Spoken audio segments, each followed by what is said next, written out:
කිරණොච්චි නගරයේ මුදාගත් විරෝධා රණවිරුවන්ට සුබ පැතුම් එකතු කරන ආකාරයේ මේ ඔබ දර්ශනයක් තුළින් දකින්නේ මේජර් ජෙනරාල් ජගත් ඩයස් මහතා තව සුළු මොහොතකින් කිරණොච්චි නගර මන්දියේ සිංහ දජය ඔසවන ආකාරය ඔබට දැක බලාගත හැකි.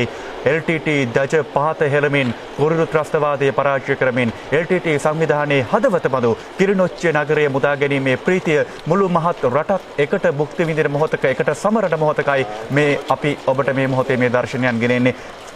58 සහ 57 වන සේනාංකයන් පෙරටු කර ගනිමින් කිරණොච්චි නගරයේ මුදා ගැනීමෙන් අනතුරුව මොළතිව් බලා සටන් ආරම්භ කර තිබෙනවා. මේ මොහොත වන විටත් වීරෝදා රණවිරුවන් කිරණොච්චි නගරයේ මුදා ගැනීම සහ මේ කිරණොච්චි නගරයේ දර්ශනයන් ඔබ දකින්නේ මාධ්‍ය නාලිකාවක් මගින් ප්‍රථම වතාවටයි ජාතික නාලිකාව වගකීම වෙනුවෙන් කැපවෙමින් එදා පටන් වන්නි මානුෂ්‍ය මෙහෙම ආරම්භ කළ දිනේ පටන් සියලු තොරතුරු නිවැරදිව සත්‍ය ආකාරයෙන් ප්‍රථමයෙන් ඔබ වෙත ගෙනෙන්නට කටයුතු සම්පාදනය කළා. ඒ ආකාරයෙන්ම කිරණොච්චි නගරයේ සිංහ දජය එසවෙන මොහොතේ ප්‍රථම දර්ශනයන් මේ ආකාරයෙන් ඔබ වෙත ගෙනෙනවා. මේ ඔබ දකින්නේ මේජර් ජෙනරාල් ජගත් ඩයස් මහතා ප්‍රමුඛ අනදිර නිලධාරීන් ඒ වගේම සෙබළුන් කිරණොච්චි නගරයේ මුදා ගැනීමට ඉදිරිපත් වූ සෙබළුන් කිරණොච්චි නගරයට එකතු වී සිටින මොහොත ඔවුන්ගේ ජයග්‍රහණය සමරන්නට සිංහ දජ ඔසවන්නට ඔබ මේ දකින දර්ශන සංස්කරණය නොකළ දර්ශනයි ඔබ මේ දකින්නේ. මේජර් ජෙනරාල් ජගත් ඩයස් මහතා මේ සාකච්ඡා කරනු ලබන්නේ අනෙකුත් සියලුම හමුදාවන් ගුවන් සහ නාවික වගේම පොලිසියෙන් ලැබුණු සහයෝගය මේ සියලුම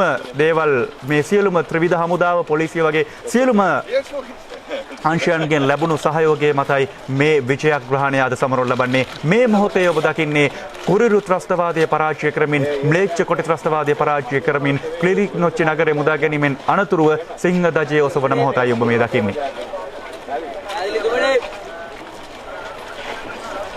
LTT ම්ලේච්ඡ කොටි ත්‍රස්තවාදීන්ගේ සිහින ඊලාම් රාජ්‍යයේ හදවතයි මේ ආකාරයෙන් මිද වැටී තිබෙන්නේ. මේ සිහින ඊලාම් රාජ්‍යයේ ප්‍රධාන නගරය වශයෙන් සැලකූ කිරණොච්චි නගරය අද ශ්‍රී ලාංකීය මාතාවට උරුම කර දෙන්නට යලිත් වතාවක් වීරෝදා රණවිරුවන් සමත් වුණා. ඒ ජයග්‍රහණය බොහොම අභිමානයෙන් යුතුව සමරන මොහොතයි ඔබ මේ දකින්නේ.